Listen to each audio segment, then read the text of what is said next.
You know, when you think about the universe, you probably imagine these incredible sights, right? Breathtaking galaxies, colorful nebulae, and of course, the vast, deep silence of space. But what if I told you the universe has a distinct smell? And not just any smell, but one you might actually recognize. I mean, that's a direct quote from astronauts describing what they smell when they come back from a spacewalk. It's this scent that just clings to their suits. It's not a smell in the vacuum of space, but it's something they pick up from it, like a little cosmic perfume that follows them back inside. And this isn't just some quirky piece of trivia, it's a real cosmic mystery. And to solve it, we're going to have to journey from the airlock of the International Space Station all the way to the fiery nurseries where stars themselves are born. So let's get right into it. Where is this strange, metallic, kind of sweet aroma actually coming from? Okay, so here's the crucial thing to understand.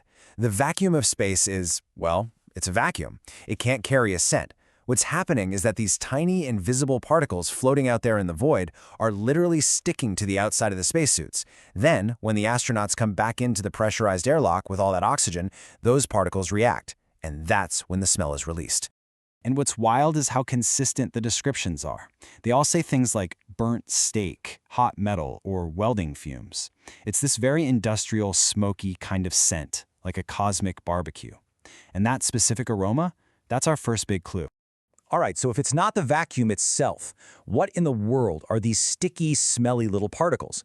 Well, let's meet our culprit. It turns out to be a type of cosmic soot that is way, way more common than you could ever imagine. They have a mouthful of a name, Polycyclic Aromatic Hydrocarbons, or just PAHs for short. These things are basically gigantic, incredibly tough molecules made of carbon and hydrogen. Think of them as the chemical smoke and ash that's left over when stars die. And what's so cool is how familiar PAHs actually are. Here on Earth, they're the black, charred bits on your grilled steak. They're the smell of asphalt on a hot day, or even exhaust fumes. Out in space, they form this invisible soot that scientists say looks like molecular chicken wire, just floating between the stars. It's literally the same stuff, just on an unbelievable cosmic scale. And get this, scientists figure that somewhere between 10 and 25% of all the carbon in the entire universe is locked up inside these PAH molecules. That is a staggering amount. They are absolutely everywhere. So if this cosmic soot is everywhere, how do we actually find it?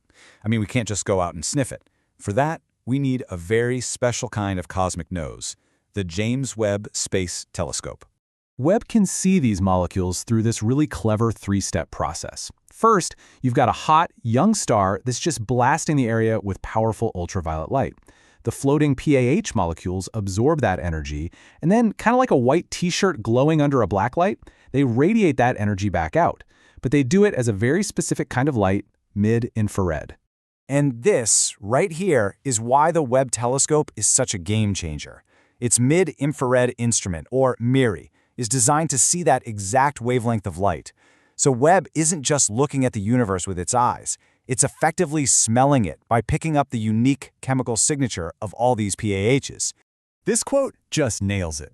Seriously, the next time you see one of those absolutely breathtaking, vibrant Webb photos of, say, the Orion Nebula or the Carina Nebula, look really closely at the wispy, glowing orange and red edges.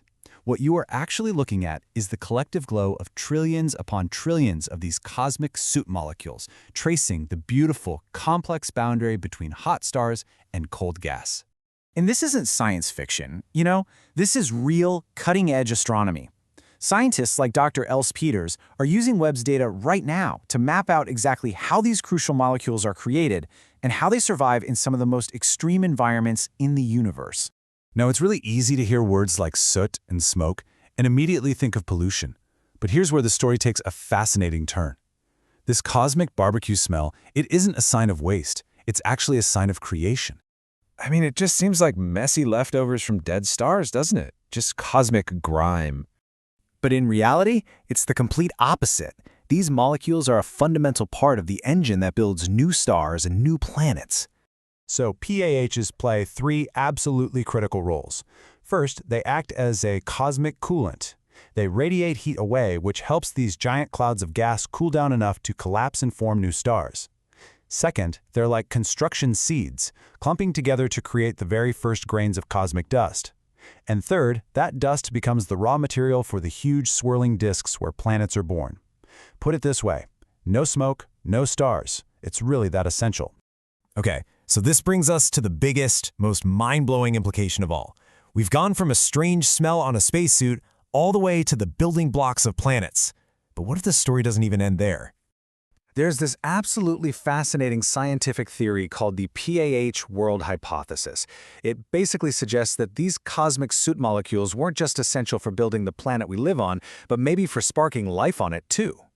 The whole idea is that in the primordial soup of early Earth, the flat, stable structure of PAHs acted like a little scaffold. They provided a surface for the basic ingredients of life to line up and organize themselves, helping to form the very first strands of RNA, which is a simpler molecule that many scientists think came before DNA. So we end up right back where we started. That weird smell of burnt steak in space is not just a quirky astronaut story. It's the scent of star stuff. It's the raw material for planets. And just maybe, it's the chemical blueprint for life itself.